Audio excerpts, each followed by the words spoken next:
Արշակարգեպիսկոպոս Խաչատրյանի նկատմամբ կիրառվել է երկամսյա կալանք, քրեական վարույթի շրջանակում հարուցվել է հանրային քրեական հետապնդում մի խումբ անձանց կողմից նախնական համաձայնությամբ թմրամիջոցի ապօրինի իրացումը հանդիսադիր վայրում հատկանիշներով։ Վարշապետի տիկնոջ կողմից գլխավոր դատախազի անունով ստացված հաղորդման օրենքով սահմանված կարգով ընթացք է տրվել, ավելի վաղ վարշապետի տիկին Աննա Հակոբյանը հայտնել էր, որ իր անունով գործարարների վրա հնարավոր ճնշումների եւ 88 սուպերմարկետների ցանցի հետ կապված ահազանգերի վերաբերյալ դիմել է գլխավոր դատախազություն, խնդրելով քննություն իրականացնել։ Նա ընդգծել է, որ նման գործողությունները, եթե հաստատվեն, ենթադրում են քրեական պատասխանատվություն եւ կոչ է արել տուժած գործարարներին դիմել իրավապաներին։ 88 սուպերմարկետների ցանցը ավելի ուշ հայտարարություն է տարածել, որում հերքել է որևէ պետական պաշտոնյայի կամ նրանց ընտանիքի անդամների հետ կապը։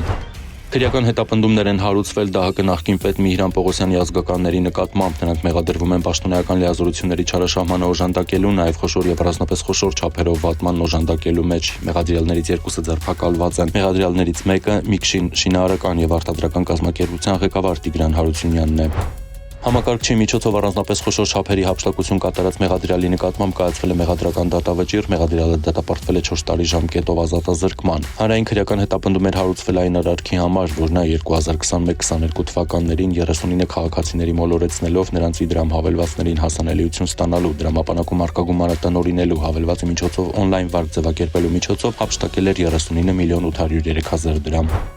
Շտապօգնությունը Հերացու անվան թիվ 1 համալսարանական հիվանդանոց է տեղափոխել մի քաղաքացու։ Իրավապանները պարզել են, որ վիրավորը Երևանի բնակիչ 36-ամյա Նիկիտան է, ով հիվանդանոց է ընդունվել կրծքավանդակի կտրաստակած վերկախտորոշմամբ։ Պարզվել է, որ վիրավորին տանը կահարել է նրա կինը, ձեռնարկում են անհրաժեշտ միջոցառումներ կասկածյալ կնոջը հայտնաբերելու ուղղությամբ։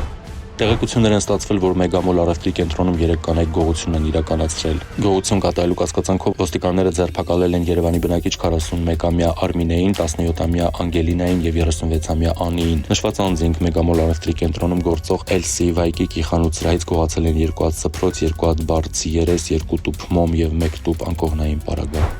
Անհայտ անձը հափշտակել է Դավթաշանի 2-րդ թաղամասի 25-րդ շենքի հետնամասում կայանված Երևանի բնակիչ 45-ամյա Վահեին պատկանող Chevrolet Volt մակնիշի ավտոմեքենայի դիմացի թափարկելքը հովացման համակարգով, հովացման համակարգի քողարկիչը, դիմացի զույգ լուսարձակներն ու զույգ հակամառախուղային լուսարձակները պատճառելով 1 միլիոն դրամի գույքային վնաս։